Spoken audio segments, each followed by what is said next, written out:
El ejercicio docente en el área del derecho procesal, el litigio en el derecho de familia, lo he venido también compaginando con la asesoría y el acompañamiento permanente a las mujeres víctimas de violencia de género de esta ciudad y a la formación a funcionarios como fiscales, defensores, comisarios, y hoy, gracias a esta invitación, estamos entonces en el marco de este seminario transmitiendo o con miras a transmitir asuntos relativos al debido proceso en perspectiva de género a consultorios jurídicos, integrantes de consultorios jurídicos, sus abogados y estudiantes quienes nos acompañan en esta jornada y quienes al final de la tarde, después de tanta intensidad, todavía quieren escuchar algo sobre el tema porque sé que están agotados. Yo espero no agobiarlos mucho y cumplir como con el itinerario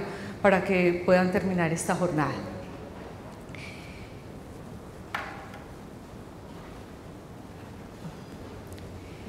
En Europa y más específicamente en Francia y en Italia, entre los siglos XII y XIII se dio la Inquisición, y en el marco de la Inquisición no se hablaba de proceso judicial, sino de procedimientos, y los procedimientos eran políticos religiosos.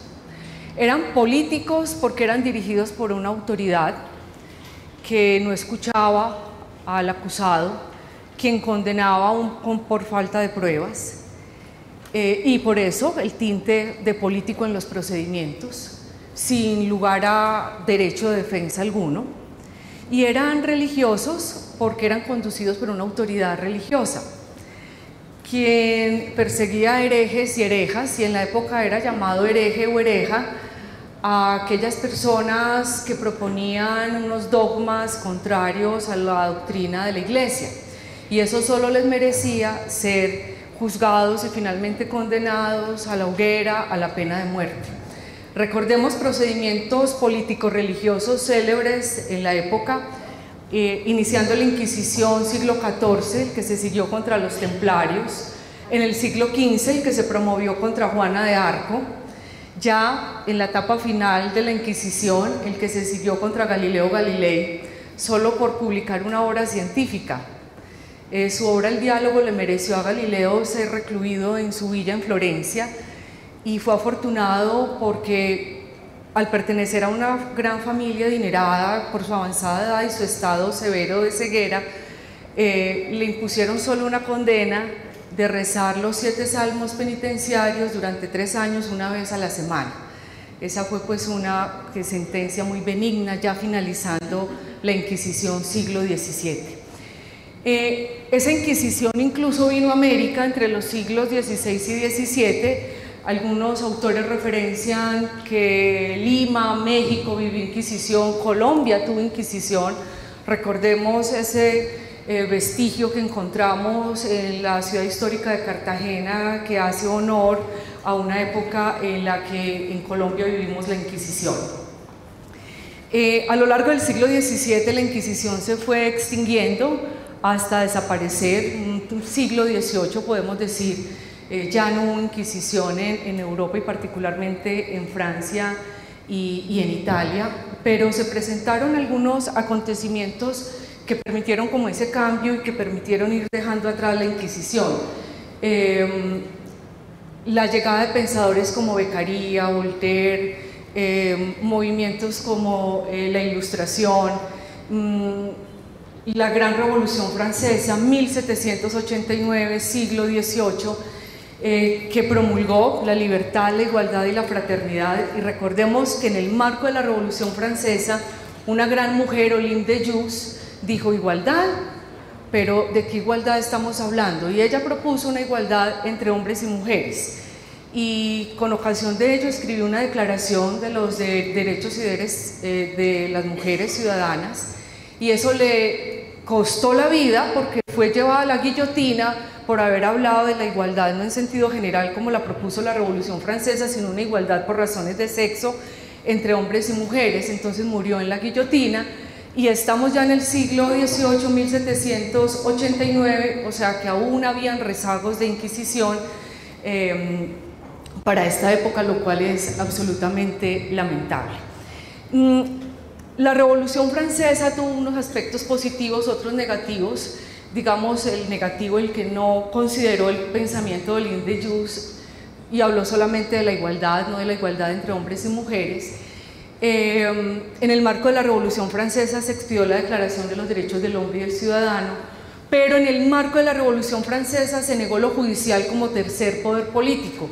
Es decir, para los revolucionarios franceses solo existían dos poderes políticos: el legislativo, en cabeza de la clase burguesa, y el ejecutivo, en cabeza del rey. Lo judicial existía, pero como parte del poder ejecutivo lo cumplía el rey y su séquito, y por eso el término administración de justicia, para distinguir administración pública de la administración de justicia. Ergo, en la actualidad es inconveniente hablar de administración de justicia porque es el vocablo que en la Revolución Francesa se utilizó para negar la existencia de lo judicial como tercer poder político. Esa era una expresión que denotaba que la función judicial era una partecita de la función política ejecutiva de la función administrativa. Luego, lo correcto, hoy, políticamente hablando, sería hablar de poder judicial, porque entraña un poder políticamente estructurado, funcionalmente estructurado a partir de las modernas constituciones políticas. Otro de los acontecimientos que fue permitiendo este cambio fue en Estados Unidos, Norteamérica, la quinta enmienda a la Constitución, siglo XVIII, 1791. Se introdujo en esa enmienda la expresión un debido procedimiento, no proceso, sino procedimiento judicial referido al ámbito penal, solo al ámbito penal, pero ya fue, digamos, un avance importante y una aportación importante en América para que se empezara a producir, pues, como este cambio.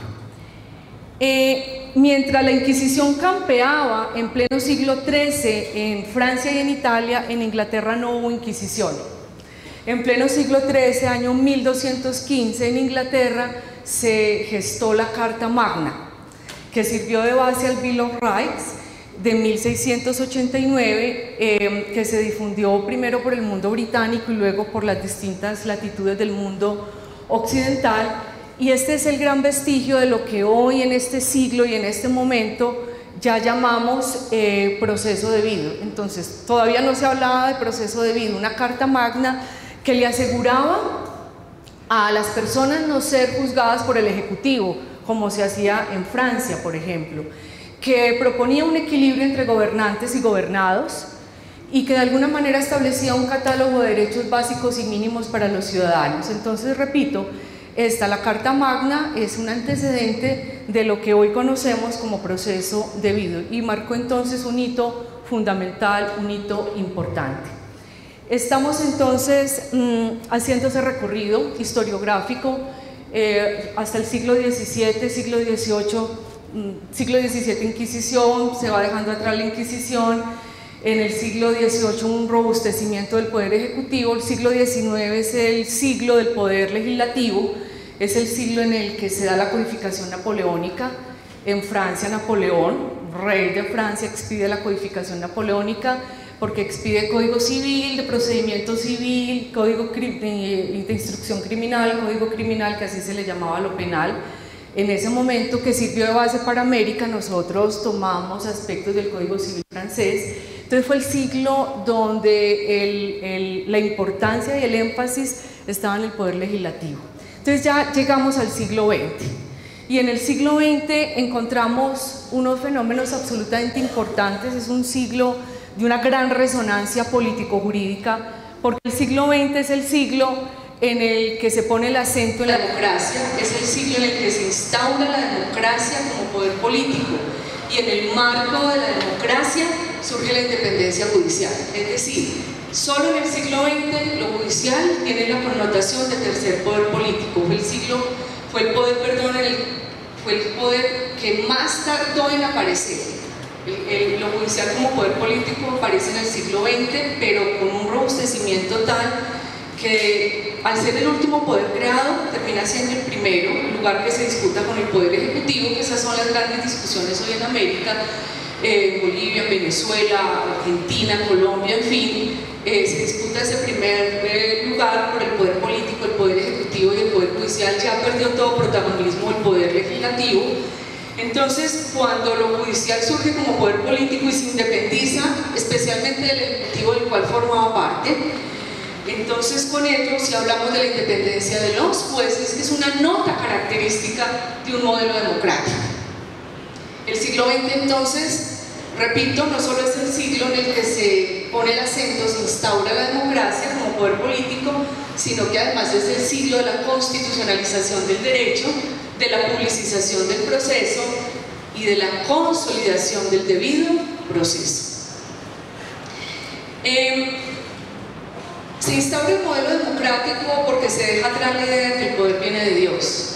No, el poder no viene de Dios, viene del pueblo, y por eso la soberanía nacional. Y todo eso entonces hace que se instale la democracia como poder político, con sus notas características como división de poderes, controles a los poderes, y independencia de poderes, y uno de ellos, independencia del poder judicial frente al poder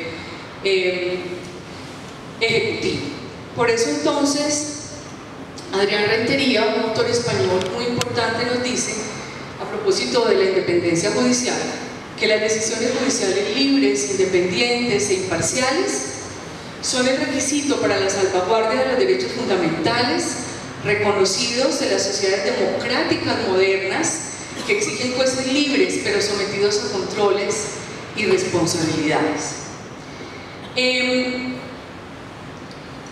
Al surgir lo judicial como tercer poder político, alrededor de él empiezan a desarrollarse todos sus principios: la jurisdicción, la competencia, la independencia, la imparcialidad, la responsabilidad judicial, el acceso al poder judicial, que es lo que ya corresponde al siglo XX, lo que se desarrolla a lo largo del siglo XX. Decíamos que es además el siglo de la publicización del proceso, porque hasta ese momento el proceso era de naturaleza privada, era un asunto de las partes. Quienes estaban en conflicto podían acordar, el juez decidía el conflicto y acordaban acogerse a la decisión del juez que elegían luego, y había una naturaleza, una esencia privada en el proceso. Pero en el siglo XX, con la creación de lo judicial como tercer poder político, el Estado se arroga para hacer el ejercicio de la función judicial. Entonces dice, el proceso es de naturaleza pública, y luego entonces la excepción es que sea de naturaleza privada, que al proceso se llegue por acuerdo entre las partes. Entonces, por eso es el siglo de la publicización del proceso. También es el siglo entonces de la constitucionalización del derecho, y es el siglo de la constitucionalización del derecho porque a mediados del siglo XX, en virtud de unos fenómenos bien importantes, se empieza a contornear lo que llamamos el neoconstitucionalismo, el nuevo constitucionalismo, que permitió que empezara a conformarse el neoconstitucionalismo. La terminación de la Segunda Guerra Mundial, 1945, y en ese mismo año, y no fue una simple coincidencia, en ese mismo año se crea la Organización de las Naciones Unidas, y en 1948 se crea la OEA en Bogotá, a propósito, se crea aquí en Colombia, en Bogotá, y se expide la Declaración Universal de los Derechos Humanos. Ahora mencionábamos a Olympe de Gouges, que en 1789, Revolución Francesa, dijo igualdad, pero no genérica, sino igualdad entre hombres y mujeres. Fue llevada a la guillotina, esa idea no trascendió en el siglo XVIII, pues digamos que aquí se retomó lo que en el siglo XVIII dejó sentado Olympe de Gouges, porque esa declaración se iba a llamar Declaración Universal de los Derechos del Hombre.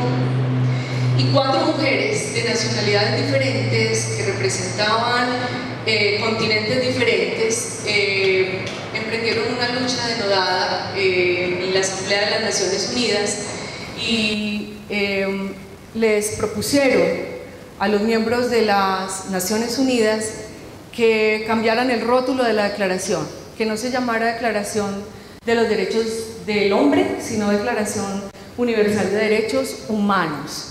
Y propusieron que se incluyera en esa declaración un artículo que hablara de la igualdad de derechos entre hombres y mujeres. O sea, es la idea que en su momento, siglo XVIII, había propuesto Olympe de Gouges. Apenas en el siglo XX, a mediados del siglo XX, quedó plasmada.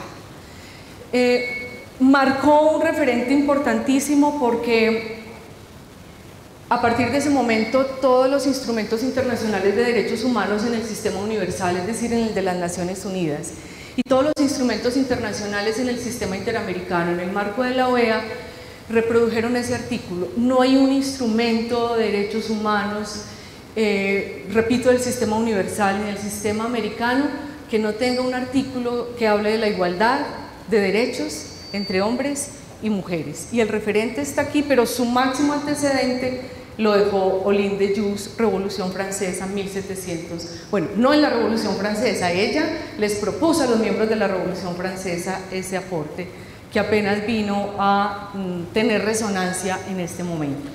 Entonces, repito, culminación de la Segunda Guerra Mundial, creación de la ONU, de la OEA, Declaración Universal de Derechos Humanos, la promulgación de la Constitución italiana en 1948 y la ley Bonn, la ley fundamental alemana, que así se le llama la Constitución en Alemania, en 1949, permitieron que comenzara toda esa etapa, esa escuela a la que le llamamos constitucionalismo.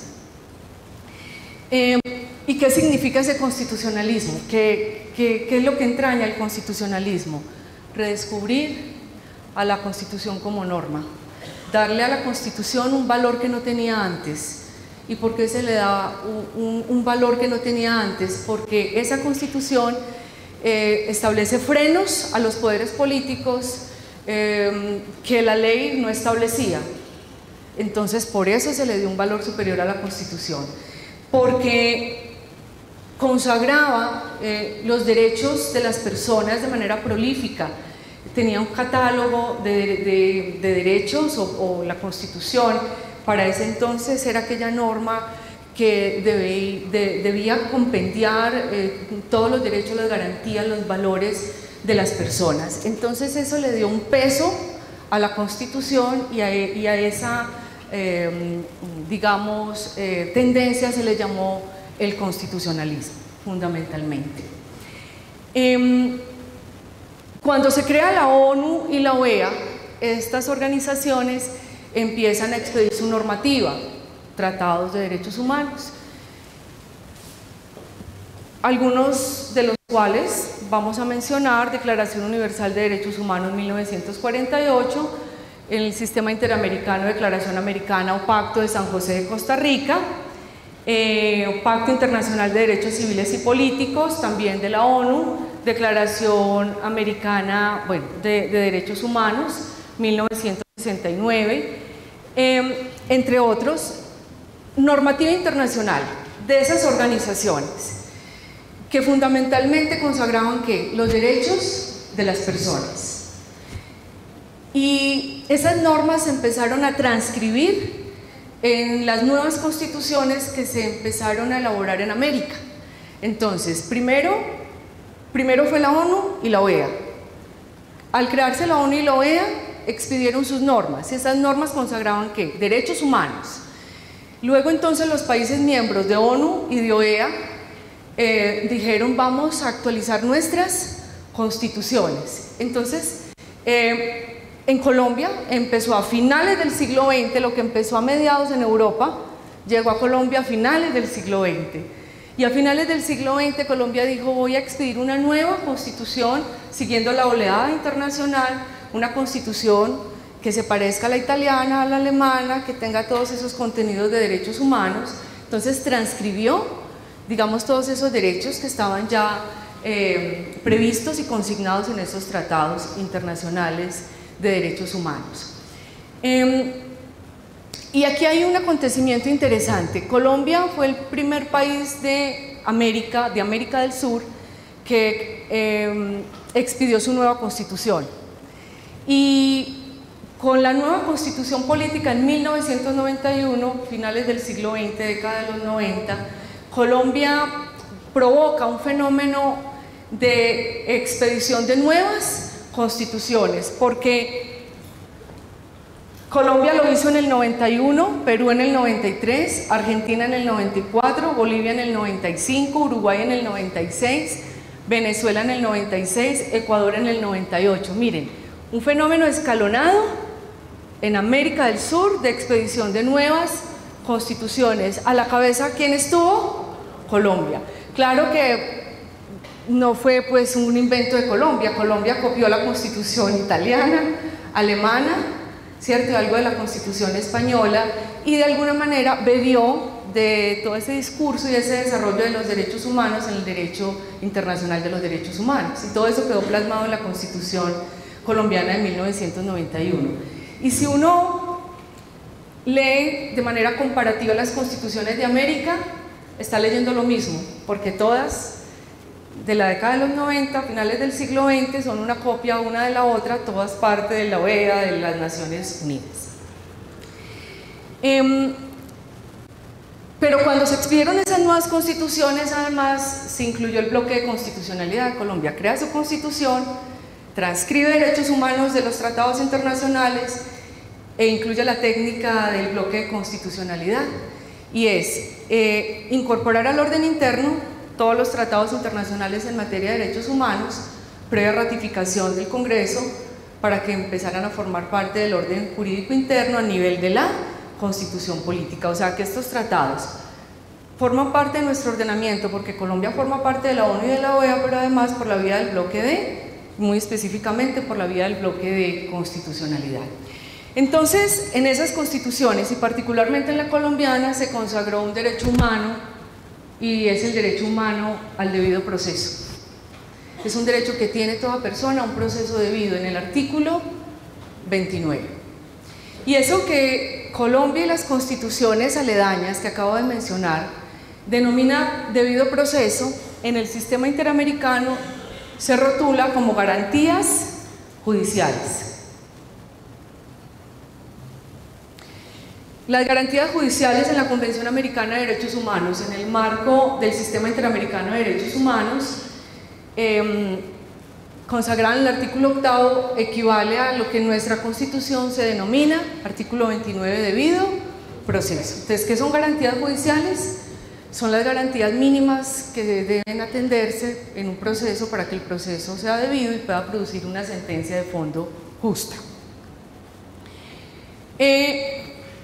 Coincide el artículo 8 de la Convención Americana de Derechos Humanos con el 29 de nuestra Constitución, como de todas las constituciones de América y de todos los países miembros de la OEA, porque el debido proceso es uno y sus contenidos medulares son universales.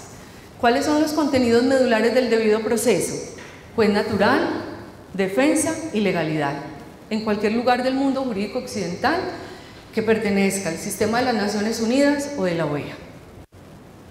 Pero nuestra propuesta es concebir o considerar unas garantías judiciales, un debido proceso en perspectiva de género, es decir, los contenidos no cambian, no pueden cambiar, pero su alcance sí cambia a partir de un método de interpretación constitucional, el respeto a la igualdad y la dignidad, que no es más que la perspectiva de género. Si somos reacios a hablar de enfoque de género, entonces hablemos de la aplicación de la Constitución y su derecho a la igualdad y respeto por la dignidad. Y ese es el enfoque de género, la perspectiva de género. Sé que en estas sesiones del día de hoy han hablado de género y demás. Una breve introducción para ya meterme en el tema del debido proceso en perspectiva de género. Las teorías críticas. Dentro de las teorías críticas encontramos las teorías feministas. Y las teorías feministas nos dicen que nuestra sociedad ha sido patriarcal porque ha habido una preponderancia, una dominación de lo masculino. Los feminismos han pasado por muchas etapas, desde el feminismo clásico hasta el posmoderno. En la década de los 70, antes de la década de los 70, se seguía hablando de teorías feministas. Luego se habló de estudios de la mujer y ya para la década de los 70 se empezó a hablar de estudios de género. Pero para ese entonces género era igual a sexo, diferencias entre hombres y mujeres, anatómicas, fisiológicas, orgánicas, en fin. Pero en la actualidad el concepto de género se construye desde las interseccionalidades. Es decir, el concepto actual de género nos dice que los seres humanos, las personas, siempre estamos en relaciones de poder. Por razones de sexo, hay una relación de poder entre hombres y mujeres, con una superioridad marcada al sexo masculino frente al femenino, históricamente hablando, no lo digo yo.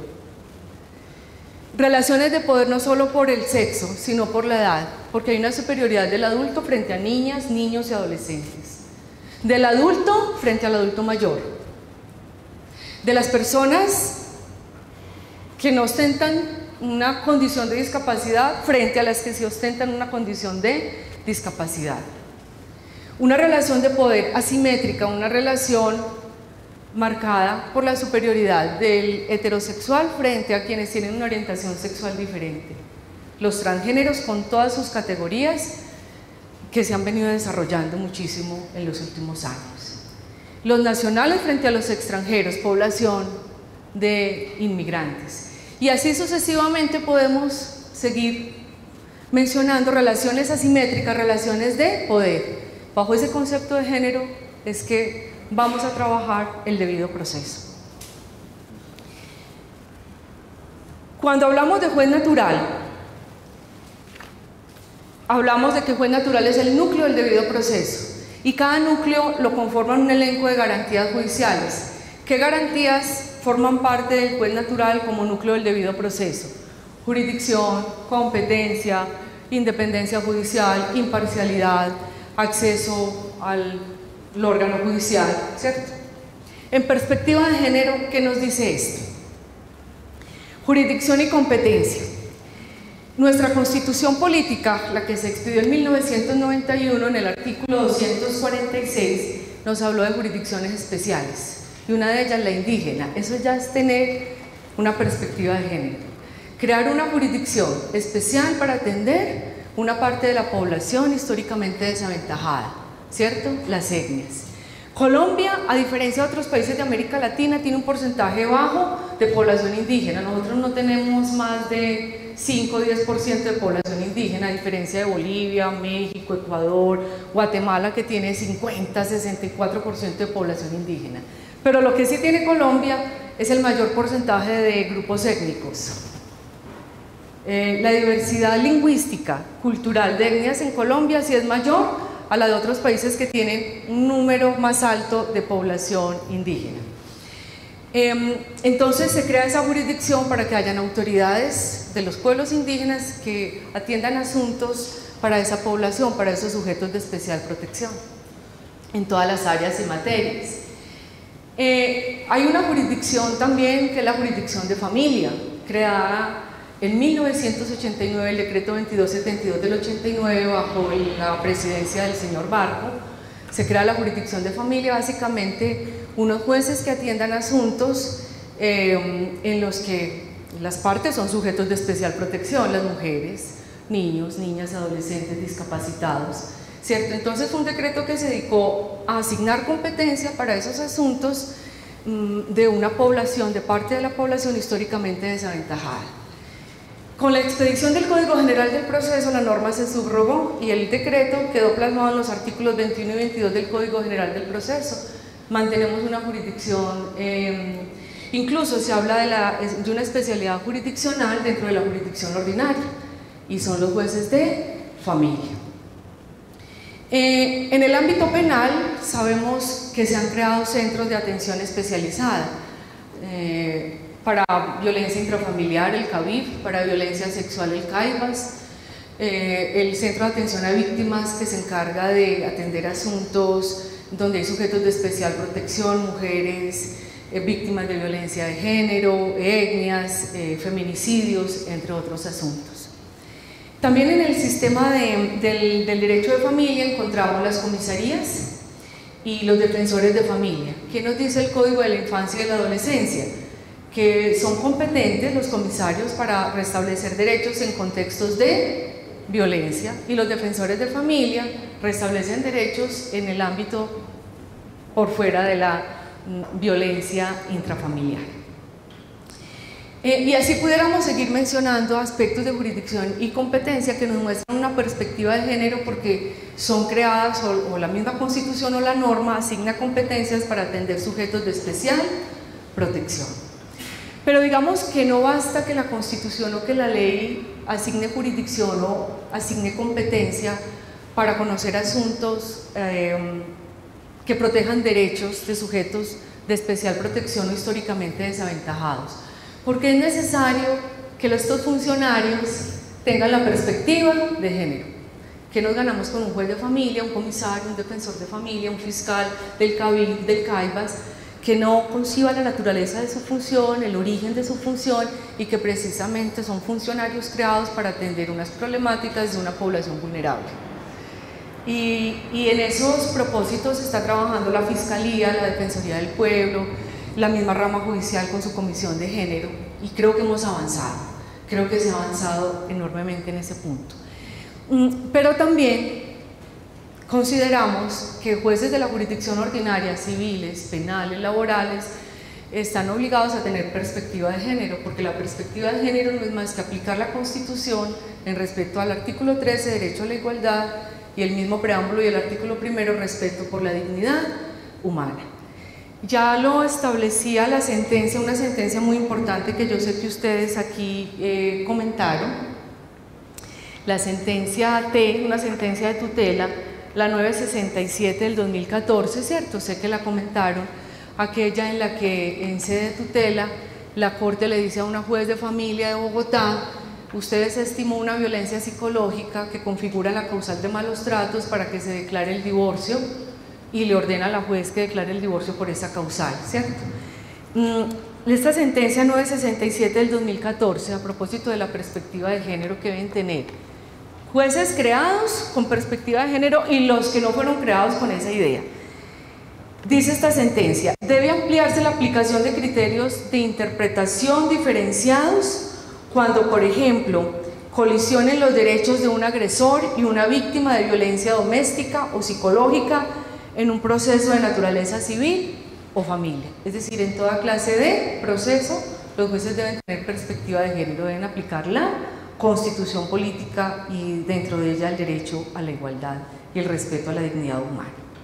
La independencia en perspectiva de género consiste en que el artículo 113 de la Constitución nos habla de separación de poderes políticos, pero en colaboración para lograr los fines del Estado.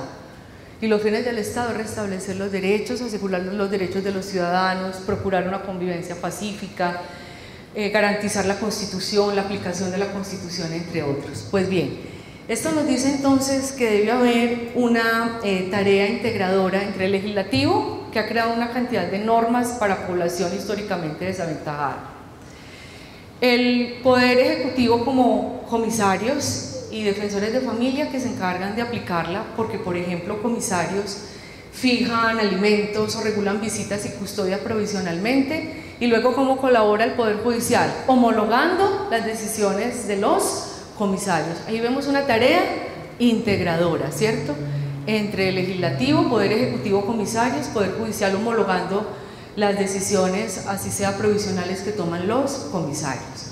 O función integradora, tarea integradora del derecho, cuando comisario establece una medida de protección para un sujeto de especial protección, el fiscal formula la acusación por un delito contra la familia, un delito sexual, un feminicidio, y paralelamente ante el juez de familia se está instaurando la pretensión, digamos, por divorcio o privación de patria potestad, y de esa manera se integra el derecho aplicando distinta normativa, teniendo como foco la perspectiva de género. Cuando hablamos de autonomía, que también forma parte del juez natural, estamos hablando de que los jueces están sometidos al imperio de la ley. Los jueces en sus decisiones aplican la Constitución, la ley y el precedente jurisprudencial, que es vinculante, es obligatorio. Entonces, cuando una alta corporación de justicia, la Corte Constitucional o la Corte Suprema de Justicia, profiere una sentencia con enfoque de género, ya es un precedente que sirve de referente a esa alta corporación y a los demás jueces de la República, porque constituye un estándar en la aplicación del derecho a la igualdad. Y eso es tener autonomía.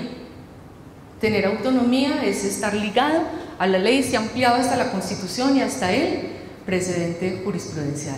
Y desatender el precedente genera la posibilidad de entablar una tutela e incluso de formular una denuncia contra el funcionario por prevaricato. La doctrina probable también es vinculante. Las decisiones que profiere la Sala de Casación Civil, Penal, Laboral de la Corte, 3 decisiones uniformes sobre un punto de derecho constituye doctrina probable, y las hay en asuntos con enfoque de género. Ya por ejemplo la Corte Suprema de Justicia ha sentado doctrina probable sobre la aplicación retrospectiva de la Ley 54 del 90 y ha dicho que también se aplican esos efectos retrospectivos a parejas igualitarias. Ahí hay enfoques de género que son vinculantes y los jueces no la pueden desconocer, salvo que tengan una argumentación superior a la de la misma Corte Suprema de Justicia en este caso. Y ni qué decir del caso del feminicidio, que Carlos Mario fue quien promovió ese asunto del feminicidio en su momento y lo que permitió que la Corte por primera vez profiriera esa sentencia tan importante en la que reconoció el feminicidio. Pues a partir de ella, precedente judicial, ningún otro juez podrá desconocer, ¿cierto?, la configuración del feminicidio en Colombia. Y fue antes de que precisamente, ¿cierto?, se profiriera pues la norma respectiva.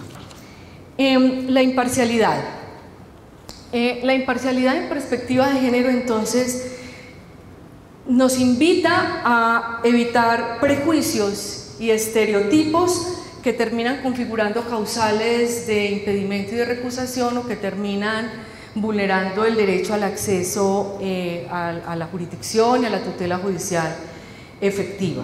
En esta sentencia que les acabo de citar se dice lo siguiente: si la ponderación judicial se inclina en favor del agresor bajo la perspectiva de falta de pruebas sobre la base de la dicotomía público-privado que lo favorece, es necesario verificar si el operador judicial actúa o no desde formas estereotipadas de ver a la familia, a la mujer, que contribuyan a normalizar e invisibilizar la violencia. Repito, es la sentencia T-967 del año 2014. Estereotipos como cuáles, miren, una sentencia no muy reciente, pero esas cosas han pasado en este país y posiblemente se siguen presentando en menor medida. 2 mujeres fueron atacadas por 5 hombres quienes las asaltaron, 4 de ellos huyeron y quedó 1 con las 2 mujeres. Con un arma blanca las intimida y les dice que si no acceden sexualmente, ¿cierto?, a tener relaciones sexuales con él, las chuza. Entonces ellas se encuentran en una plaza pública, están en un parque público, atemorizadas, acceden. Entonces tienen relaciones sexuales con este sujeto, lo denuncian y el juez penal lo absuelve. Y el juez penal lo absuelve porque el juez dice que el sujeto pues no está armado, que tiene una simple arma blanca, ¿cierto?, que no hubo realmente violencia, que el temor no fue sistemático para doblegar la voluntad de las víctimas, que no hubo intento de defensa. Entonces, ¿cuál es el prejuicio del juez? El prejuicio cultural del juez es que las mujeres que no rechacen exitosamente los ataques sexuales es porque desean tener sexo. Entonces el sujeto queda suelto.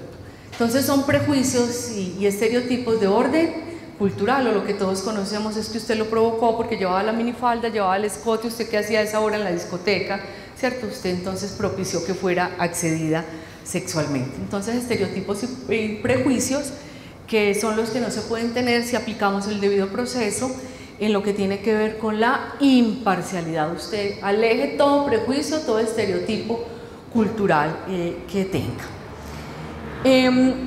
Cuando pasamos a la defensa, que sería el segundo núcleo del debido proceso, notamos que este es el núcleo con mayor elenco de garantías. Miren todas las garantías que forman parte del derecho de defensa. El derecho a ser oído, auditura altera pars en latín, derecho que tiene también la otra parte a ser escuchada. A mí me escuchan con la pretensión pero hay que escuchar también al acusado, al agresor, al demandado, al sujeto pasivo. Sí, eso es cierto, ni más faltaba que por la perspectiva de género vamos a decir que no hay que escuchar al otro. Pero ojo, cuando de una medida de protección se trata, por ejemplo, en alguna época, sé que ya no, porque ya capacitamos a los comisarios y a las comisarias.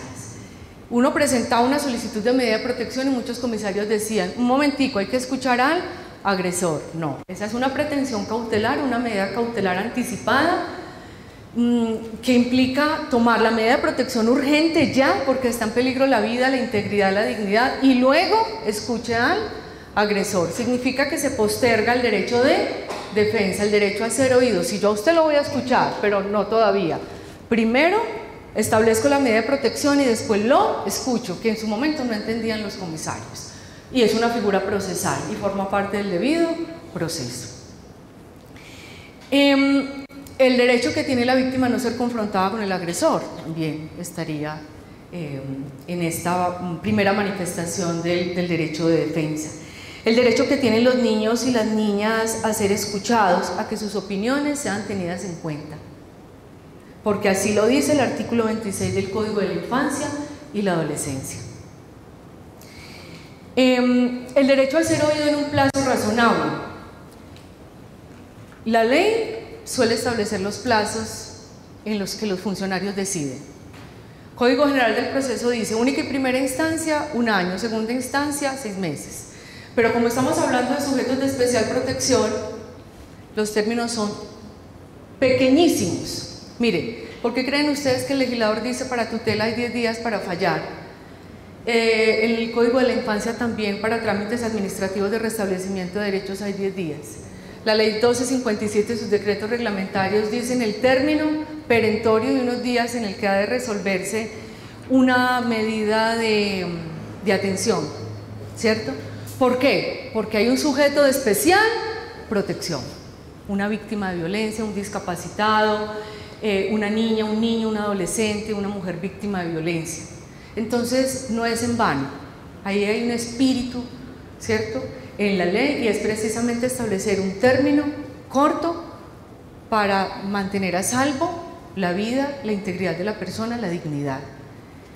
La pregunta sería, ¿y en los casos en los que el legislador no establece término, que son muchos? Entonces, en esos casos, los funcionarios deben establecer como criterio razonable o de razonabilidad para decidir la perspectiva de género.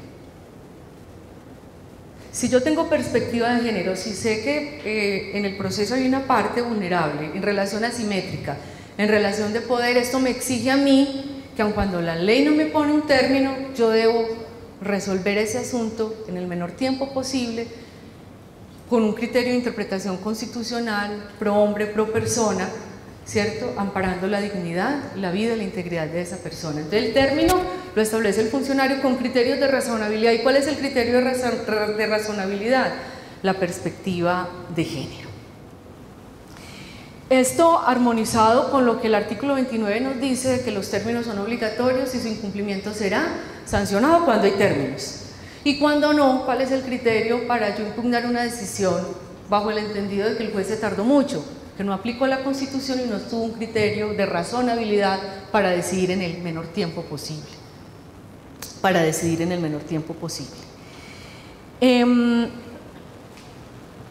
Y también nos dice la Constitución, artículo 29, que los trámites se realizarán sin dilaciones injustificadas. Nada justifica una dilación en un proceso que busca amparar a un sujeto de especial protección. Cuando hablamos de presunción de inocencia, pues volvemos a hablar de equilibrios y de erradicar prejuicios, como lo mencionábamos en la imparcialidad, ¿cierto? Porque, es decir, no vamos a presumir que todas las mujeres son mentirosas y que todas pues se creen víctimas, ni vamos a presumir que todos pues son agresores. Hay que escucharlos, practicar las pruebas y luego resolver, entonces sin prejuicios, ¿cierto? Presunción de inocencia e imparcialidad judicial. El indubio pro reo, que también forma parte del derecho de defensa, tiene aquí unos alcances interesantes. El indubio pro reo se aplica en laboral, bueno, bajo el nombre del principio del prooperario, en penal se llama de esta manera. Mire, pensemos en un proceso penal por un delito sexual en que la víctima es un niño, una niña o un adolescente. Y el dictamen es dudoso o el agresor no dejó pues huellas, es decir, no hay prueba suficiente. ¿Qué tiene que hacer el juez penal? Absolver, aplicando el principio del indubio pro reo. Pero paralelamente un comisario está atendiendo una solicitud de una medida de protección. Pues ese comisario debe darle prevalencia al interés superior del niño, a la prevalencia del derecho sustancial de los niños, a la protección integral del menor y hacer ceder el indubio pro reo, y ahí tiene que prevalecer ¿qué? La prevalencia del derecho sustancial de los niños y la protección integral al menor. Pues aquí, señor, voy a fijar la medida de protección para dejar a salvo los derechos del niño, y la medida de protección es alejar a ese señor del menor. Pero ¿cómo así en penal, en el proceso penal me absolvieron? Sí, en el proceso penal. Yo no estoy tratando aquí un asunto criminal, sino una medida cautelar, una medida de protección en ejercicio de función judicial, y aquí yo no tengo que aplicar el indubio pro reo. Aquí aplico la prevalencia del interés superior del menor, prevalencia del derecho sustancial del menor. Entonces, si nosotros tenemos enfoque de género, fundamentos constitucionales y procesales, sabemos manejar los principios, y en colisión de principios, bajo una interpretación pro hombre de protección a los derechos del niño, tenemos que aplicar ese principio. Entonces me parece que tiene un alcance importante. Lo mismo sucedería con una mujer, ¿cierto? Lo absuelven al señor en el proceso penal, pero aquí entonces hay otros principios importantes a los que hay que darles prevalencia para fundamentar la medida de protección. El derecho a un intérprete y un traductor lo establece el Sistema Interamericano de Derechos Humanos de nuestro país. Esto todavía no está muy desarrollado. Cuando uno mira el alcance del debido proceso en el Sistema Interamericano, en el derecho de defensa, está bien marcado que para el Sistema Interamericano el derecho de defensa es el derecho que tiene toda persona que no habla la lengua del tribunal a tener un traductor, y si es discapacitado a tener un intérprete. La cantidad de población en Colombia sorda, que no se llama sordomuda, sino sorda, porque ellos no es que no puedan hablar, claro, no conocen la voz, entonces no tienen cómo reproducirla, entonces son sordos, y además hay sordos ciegos. Entonces imagínense la doble interseccionalidad y la doble situación de vulnerabilidad. ¿Y cuántos funcionarios de distinta índole, civil, penal, laboral, familia en este país, asuntos incluso administrativos y en comisarías, desarrollan una audiencia de una diligencia con un sordo y un sordo ciego sin intérprete? Pero el asunto se complejiza porque no hay intérpretes. John, de la Fiscalía del CAP, dice: yo soy el único intérprete, y lo dice pues como con cierto asunto así de parecer muy sobrado, pero es como así la verdad.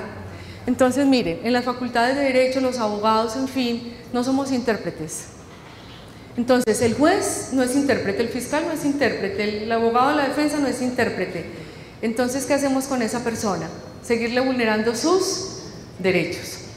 Entonces sería muy conveniente en las capacitaciones, sé que Bolivariana lo hizo, capacitar, porque miren, no es lo mismo un intérprete no abogado. Cuando el funcionario le pone de presente a la persona, se presume su inocencia, y aquí se aplicará el principio del indubio pro reo. Un intérprete no abogado, ¿cómo le dice? ¿Cómo le explicita en sus enseñas a esa persona? Le va a decir lo que no es. Entonces se requiere que sea abogado, que tenga conocimientos jurídicos y que además conozca el lenguaje de señas colombiano, porque el lenguaje de señas cambia en todos los países. Un asunto bien complejo al que no le hemos prestado atención. Y ni qué decir con las personas extranjeras, el efecto de la globalización y las inmigraciones. Mire, Colombia en general y Medellín está lleno de extranjeros. Y en las diligencias todos los días se presentan personas árabes, libaneses, americanas, en fin, de distintas nacionalidades. ¿Y dónde están los traductores? Y además tiene un costo, ¿cierto? Entonces, garantizar la defensa es garantizar el derecho a un intérprete y a un traductor, porque son, y además, para el caso del sordo y el sordo ciego, son sujetos de especial protección. La comunicación de los actos judiciales, el régimen o la disciplina de las notificaciones. La ley dice cómo se notifican las providencias, personalmente, por estados, por edictos, ¿cierto? Pero ¿cuál es el problema frente al enfoque de género? Mire, en comisaría no se exige presencia de abogado, no se exige derecho de postulación. Entonces, buena parte de la población que acude a las comisarías, salvo la del poblado, que haya sí dos abogados de cartel. Pero en las otras ciudades, perdón, en las otras comisarías, las personas acuden directamente y no se le exige que vayan con abogado. Eso tiene su más y su menos. Porque uno dice, le está garantizando el acceso a la justicia, pero se le están violando todos los derechos. Porque los comisarios han admitido que cuando la persona actúa a través de abogado, tienen mucho cuidado y todo lo notifican como debe ser, pero cuando no, no notifican nada. Y la persona no sabe qué es la notificación. Entonces no sabe que hubo pues, una providencia, una resolución, que se fijó en estados, que tiene tantos días para impugnarla. Entonces, digamos que se aprovechan de la condición de vulnerabilidad y ahí hay una doble vulneración de sus derechos. Pero sé que ellos están cambiando porque han recibido estas capacitaciones. El tiempo para ejercer el derecho de defensa, pues lo ejerce la ley, lo establece la ley. La ley dice cuánto tiempo hay, ¿cierto?, para contestar, para interponer un recurso. Son términos, digamos, legales. El derecho a un defensor, a una defensa técnica y a un defensor de oficio. La Defensoría del Pueblo ha entendido el enfoque de género en tanto en cuanto ha creado grupos de abogados para atender grupos poblacionales vulnerables. Existen los abogados para atender a niños, niñas y adolescentes, o para atender a mujeres, o a población discapacitada, digamos desde el punto de vista estructural. Carlos ya me está haciendo, sí, desde el punto de vista formal. Pero ¿qué falta? Bueno, también se han capacitado. Que cada grupo de abogados entienda el enfoque de género frente a ese grupo poblacional, porque si no tampoco pues es un avance significativo.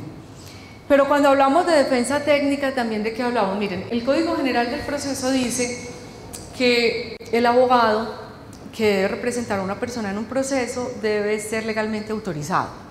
¿Y quién es un abogado legalmente autorizado? Quien porte una tarjeta y no esté sancionado. Pero eso no basta.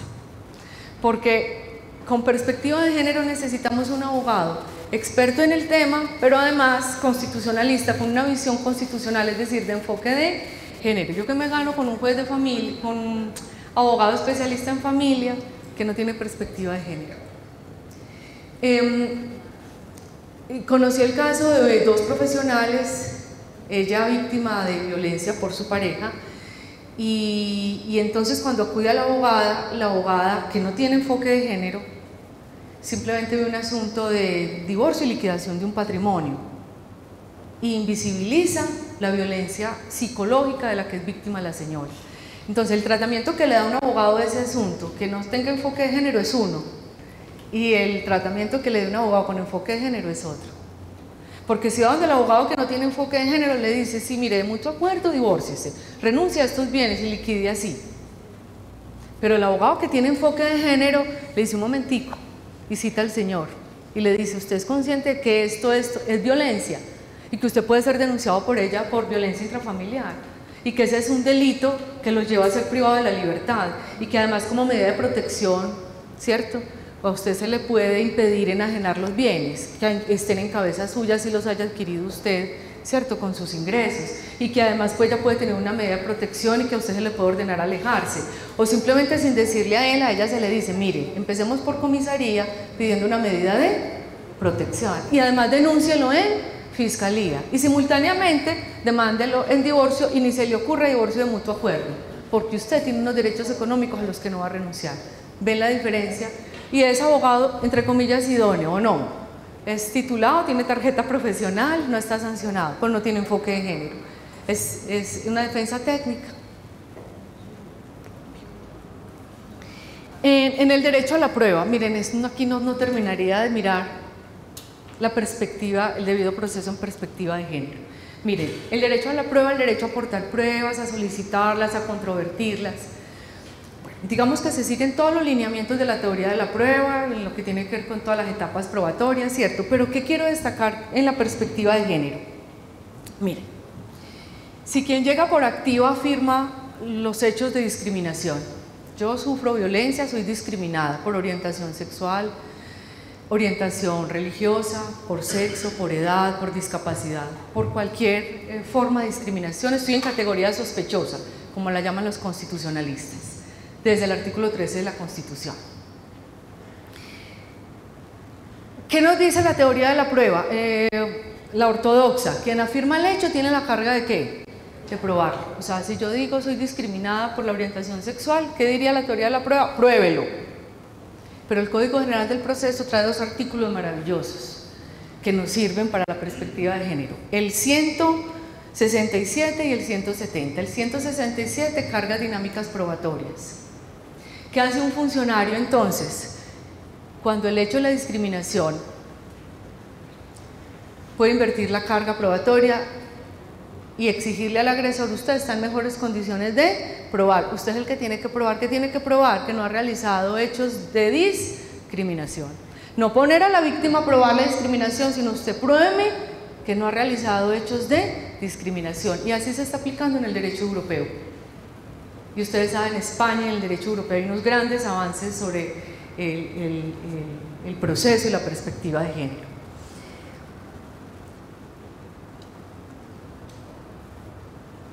Y en general lo que nos dice el Código General del Proceso es: si hay, el juez en los casos que él considere impone cargas dinámicas probatorias, ¿cierto?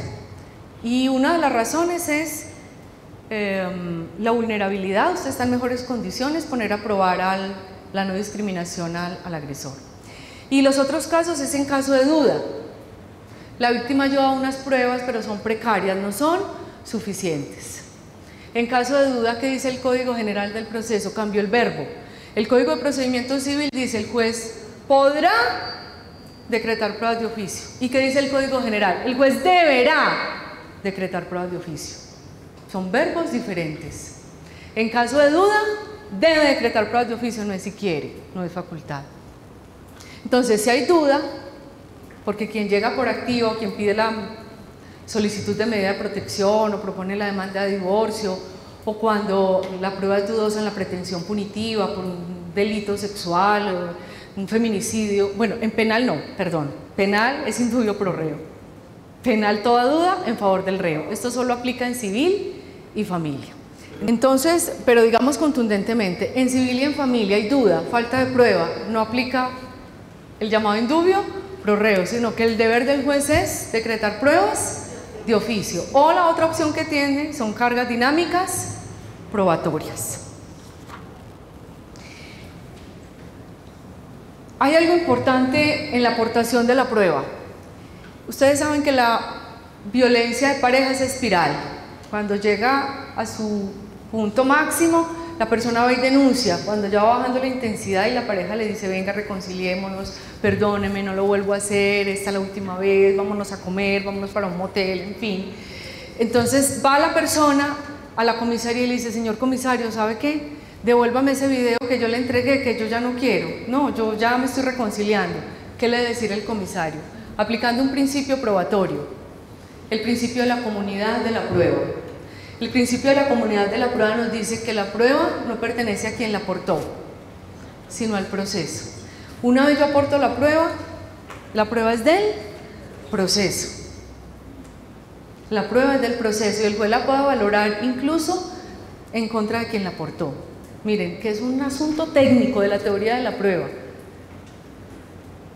Entonces, cuando llega esa señora, ya saben ustedes que le dice el comisario: no señora, la prueba es de él, o no señor, la prueba es del proceso. Uno puede desistir del decreto de una prueba, pero cuando se solicita la prueba para su decreto practicada no se puede desistir, pero cuando uno la aporta es del proceso.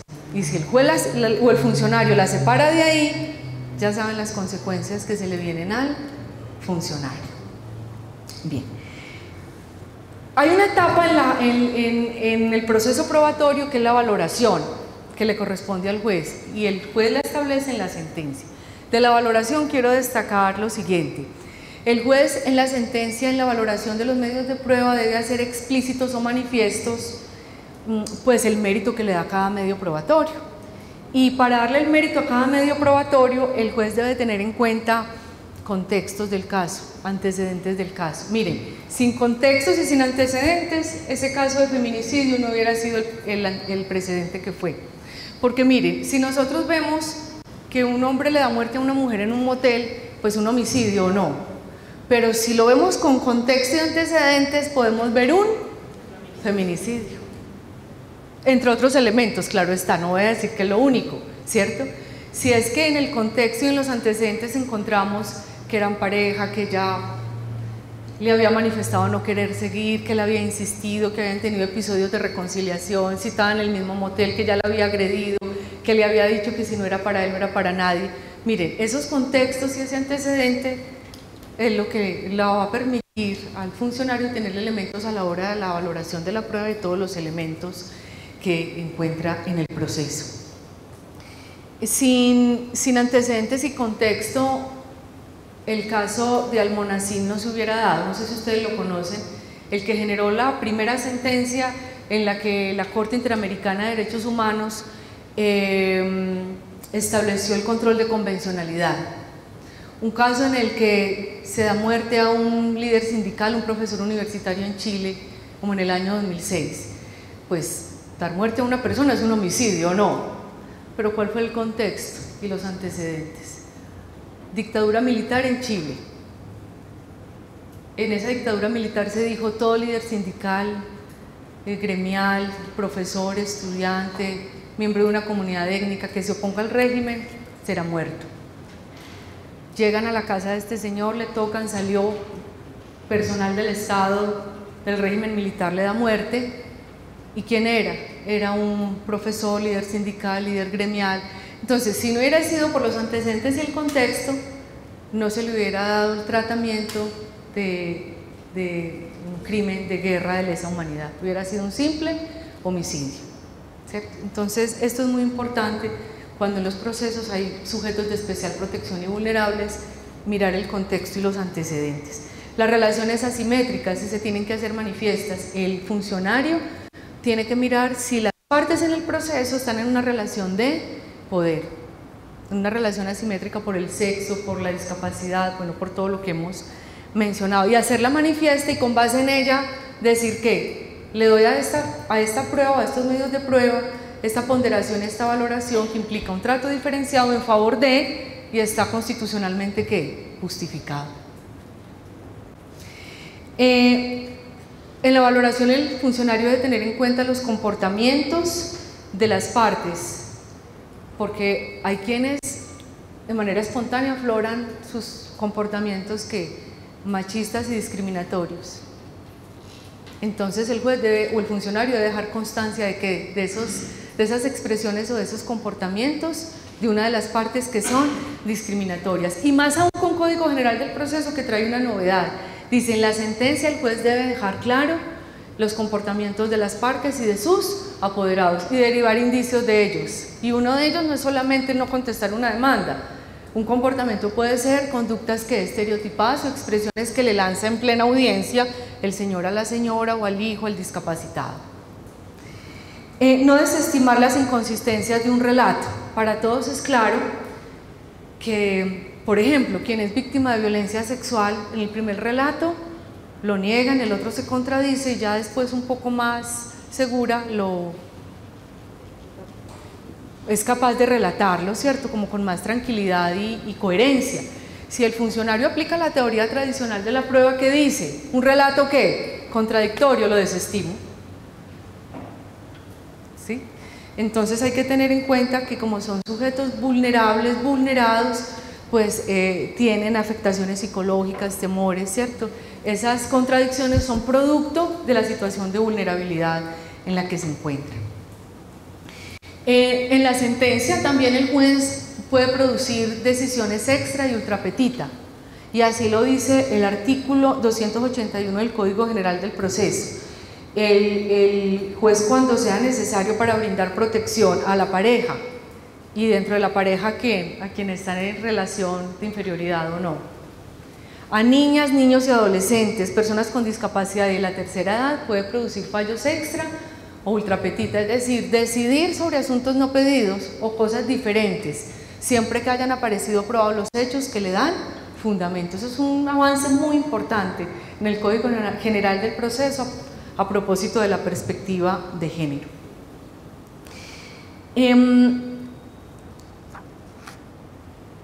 ¿Qué más forma parte del derecho de defensa? Es que mire todo lo que trae el derecho de defensa, pero ya estoy terminando, ya termino con la legalidad. En el derecho de defensa tenemos el derecho a impugnar, interponer recursos ordinarios, extraordinarios, una acción de tutela, entre otras cosas porque el funcionario desconoció la perspectiva de género, no aplicó un precedente, no aplicó la norma que correspondía al caso. No declarar contra sí mismo. Miren, aquí hay algo importante en perspectiva de género. El artículo 33 de la Constitución Política pues dice que nadie está obligado a declarar contra sí o contra sus parientes, eso está claro. Pero en el ámbito ¿qué? Criminal. Entonces, un comisario en ejercicio de funciones judiciales, ¿aplica el artículo 33 o no? No, muy bien. En todo lo contrario, le debe decir a la víctima, mire, a usted el artículo 33 aquí no se aplica. Usted puede declarar contra sí y contra sus parientes, porque de lo contrario, entonces ¿dónde queda, cierto, la investigación, la colaboración con ese ejercicio de la función judicial? No se podrían establecer los responsables.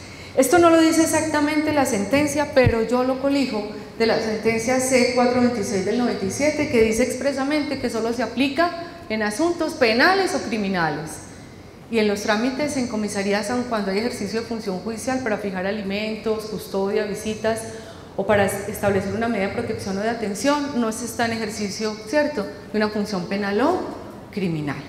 Con esto más o menos terminamos derecho de defensa y finalmente paso a la legalidad. Dos cositas de la legalidad para irnos y cuánto tiempo. En la legalidad tenemos que diferenciar legalidad sustancial y legalidad formal o procesal propiamente tal. Cuando hablamos de la legalidad sustancial estamos hablando de la tipicidad de la pretensión. ¿Y qué es la tipicidad de la pretensión? Miren, cuando yo formulo una pretensión cautelar previa, una medida de protección al comisario, o una pretensión principal que la formula el fiscal por un feminicidio, una inasistencia alimentaria, una violencia intrafamiliar, entre otros, o cuando se presenta la pretensión de divorcio, de privación de patria potestad, de interdicción por discapacidad mental absoluta o relativa, en fin.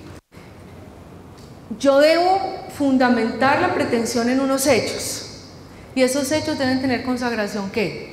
Normativa, en una ley, en un decreto, ¿cierto? O por lo menos debieron ser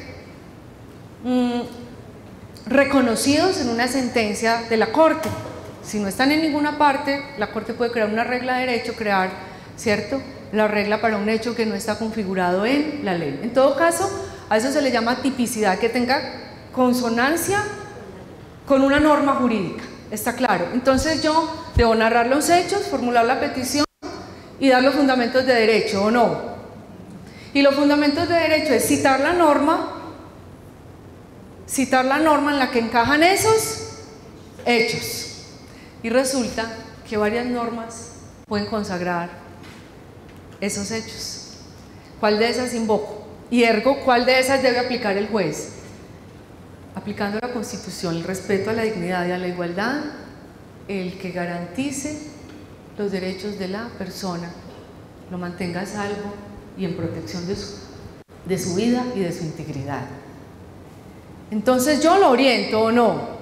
Si yo soy el peticionario, el pretensionante, el fiscal, el demandante, quien solicita la medida de protección, si yo sé menos que el funcionario, pues los dos vamos a estar perdidísimos. Pero si yo lo oriento, le narro los hechos tipo, los que son, y lo oriento con la norma, voy abonando el camino o no. Aun cuando el gran deber no es del pretensionante, sino de ¿quién?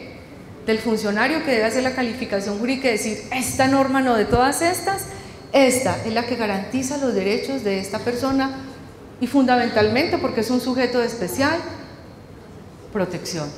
Ejemplo, niña indígena abusada sexualmente y además discapacitada. Mire que está en varias relaciones de interseccionalidad, ¿cierto? ¿Qué norma aplicamos? Miren el abanico normativo. Código de la Infancia. Derecho consuetudinario, teniendo en cuenta que no hay un solo derecho consuetudinario indígena en Colombia, sino tantos como etnias están reconocidas en Colombia, ¿o no? Incluso comunidades. Incluso comunidades específicas. Perfecto. Entonces mire lo acotado que es. Pero es discapacidad, bueno, y además es niña. Aplicamos bloque de constitucionalidad, todos los tratados sobre los derechos de los niños, o vamos a aplicar los tratados sobre discapacidad. Entonces, ¿cuál es la solución? El caso concreto le tendrá que decir al funcionario, según las circunstancias del caso, cuál es la norma que debe aplicar para mantener a salvo los derechos de ese sujeto de especial protección. En algunos casos podrán ser su derecho indígena, en otro el bloque de constitucionalidad, ¿cierto? A eso se refiere la legalidad sustancial. Y la legalidad formal o procesal son los trámites o los procedimientos para procesar esa pretensión. ¿Dónde están? En la ley. Pero ¿cuál es el asunto con la perspectiva de género?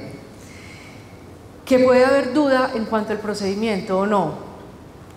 Un asunto llega a comisaría y el comisario dice, aquí no hay violencia, entonces lo voy a remitir o al defensor o al inspector. No, aquí es un simple conflicto familiar, un desorden doméstico del Código de Convivencia Ciudadana. Entonces, si hay duda, es decir, si tiene duda, con perspectiva de género, ¿por cuál procedimiento debe optar? Debe optar por remitirlo y que quede sin una protección superior, o dice, se queda aquí porque yo soy una instancia, ¿cierto?, en el que puede haber mayor ámbito de protección. En caso de duda opto por y lo fundamenta. Hay duda por estas razones, pero en lugar de remitirlo al inspector para que se tramite como un simple, porque no tiene la más mínima protección, para que no se tramite como un simple conflicto familiar, aquí se queda y le voy a dar el trámite de, ¿cierto?, de una violencia intrafamiliar. Ahí es donde cobra sentido la perspectiva de género. Ahora bien, ¿qué elemento le permite al comisario saber si hay violencia o no? La dignidad humana. Yo les dije a los comisarios, miren, ustedes se tienen que sentar en unas mesas de trabajo a crear línea jurisprudencial sobre dignidad humana. Todo lo que vulnere la dignidad humana según nuestra Constitución y los desarrollos que de ella ha hecho nuestra Corte Constitucional están dentro del ámbito de la violencia. Todo lo que vulnere mi dignidad humana es violencia. O sea que ahí ellos pudieran tener un estándar, un parámetro para chulear y decir, hay violencia porque desde la Corte se ha comprometido cualquiera de estos alcances del respeto por la dignidad humana. Y con eso fundamentan una decisión de por qué no es un simple conflicto familiar, sino que es un asunto de violencia intrafamiliar que amerita medida de protección y los trámites respectivos. Entonces la prevalencia del derecho sustancial que está en el 228 de la Constitución, sobre todo la prevalencia del derecho sustancial de niñas, niños, adolescentes, mujeres, personas discapacitadas, cuando chocan con una formalidad procesal. Aquí hay algo importante. Los comisarios son funcionarios administrativos y los defensores de familia también, pero ejercen funciones judiciales cuando adoptan medidas de protección, fijan alimentos, regulan visitas y custodia, por ejemplo. Entonces, si nosotros como peticionarios no tenemos claro qué normas aplican, tampoco vamos a hacer un control de legalidad de lo que ellos hacen. Entonces tenemos que abrir los ojos para ir, ¿cierto?, a impugnar las decisiones y hacer un control de legalidad. Cuando un comisario o un defensor de familia actúa como autoridad administrativa, debe aplicar el CEPACA, Código de Procedimiento Administrativo y de lo Contencioso Administrativo. Y en lo no regulado por el CEPACA debe aplicar Código General del Proceso, y eso lo dice el artículo 306 del CEPACA. Pero cuando un comisario o un defensor de familia actúa como una autoridad judicial, en autorización del artículo 116 de la Constitución Política, debe aplicar la norma especial de la que ahora hablábamos, o la 1257, o la norma de violencia intrafamiliar si no es mujer, ¿cierto?, para violencia frente a miembros de la familia que no sean las mujeres, o la 1098, en fin, la norma especial. Y en los vacíos, Código General del Proceso. Si nosotros no tenemos eso claro, no vamos a hacer control de legalidad de las decisiones de los jueces, eso es debido proceso. Y después, o de las decisiones de funcionarios en ejercicio de funciones judiciales. Con los tratados internacionales de derechos humanos que sirven de base. Por supuesto, con todo el bloque de constitucionalidad, por supuesto. Mucho con el asunto de la debida diligencia, ¿cierto? Que siempre desarrolla. Debida diligencia y cuidado. Se está nombrando otra vez, a pesar de que está ahí, Convención Americana. Carlos Mario, es que cuando hablábamos de la norma que debe aplicarse, incluimos bloque de constitucionalidad. A veces será el Código de la Infancia solamente, a veces será con todo el bloque de constitucionalidad en tratados de mujeres o de niñas o de discapacitados. Entonces, frente a esto, a mí me parece muy importante que consultorios jurídicos, abogados, jueces, en fin, hagan una fichita. Esta pues es una idea, esta no tiene que ser la ficha. Me salí de... Bueno, una fichita para que hagan una categorización o tengan sujetos con categorías sospechosas, es decir, yo no puedo aplicar la perspectiva de género si no... Sí, yo no puedo aplicar la perspectiva de género si ni siquiera veo que allá hay un sujeto de especial protección, ¿cierto? Entonces, es conveniente, pensaría yo, es una idea que se me vino, que al ingresar un caso en el consultorio, en la defensoría, en el juzgado, en fin, en las instancias que sea, hacerle una fichita. Entonces, el sexo, la edad, pues aquí hay más rangos de edades, solamente a manera de ejemplo, 0 a 12, 12 a 18, y caracterizar la edad de la víctima como del agresor, y ponerle el rango, la etnia, si es población rum, si es indígena, incluso cuál de la indígena por la diversidad de etnias, si es mestizo, si es afro, si es otro, si es población transgénero con todas sus clases, transexual, travesti, intersexual, transformista, el drag queens porque esto se ha venido desarrollando enormemente. Aquí hay que tener en cuenta que hay que verificar la persona cómo se identifica, es decir, usted ve un cuerpo de hombre pero a lo mejor se identifica como mujer, entonces no es ponerle como usted lo vea hombre, no, ¿cierto? Cómo realmente se identifica. La orientación sexual, bueno, la orientación religiosa, si tiene una discapacidad, miren, el número de discapacidades son enormes, entonces tratar de traer como una lista, no sé, de las más frecuentes o de algunas, o si está declarado en interdicción, por discapacidad mental absoluta o relativa, la nacionalidad, porque también hay interseccionalidad de relaciones asimétricas por el origen, ¿cierto? Ya sabemos lo que significa ser musulmán o de ciertos países en algunos lugares del mundo. Entonces, ya para concluir, simplemente quiero decirles que aplicar la perspectiva de género es garantizar el acceso de todas las personas al Poder Judicial, es aplicar la visión más actual del constitucionalismo y dentro de este el derecho a la igualdad en su alcance más reciente, que está en el artículo 13. Todos somos iguales, sin distinción de raza, sexo, orientación sexual, en fin, dice el artículo 13 de la Constitución Política. Entonces la perspectiva de género constituye un nuevo método de interpretación del derecho a partir de la aplicación del principio pro persona, pro hombre, que minimiza en el ámbito nacional las tutelas contra providencias y en el internacional la responsabilidad del Estado y el efecto interno a través de la pretensión de repetición, porque en la medida en que los funcionarios no apliquen la perspectiva de género, ¿qué hacemos los abogados de parte? Interponer tutelas, o en su caso, por los recursos judiciales. Irnos hasta el sistema interamericano, condenan al Estado y viene la pretensión de repetición contra él, funcionario, y eso es lo que se va a dar con las futuras generaciones, porque los abogados que hoy estamos formando en las universidades están rankeados ya en todo el sistema interamericano y van a empezar a demandar al Estado, entre otras cosas porque no aplican la perspectiva de género. Muchas gracias.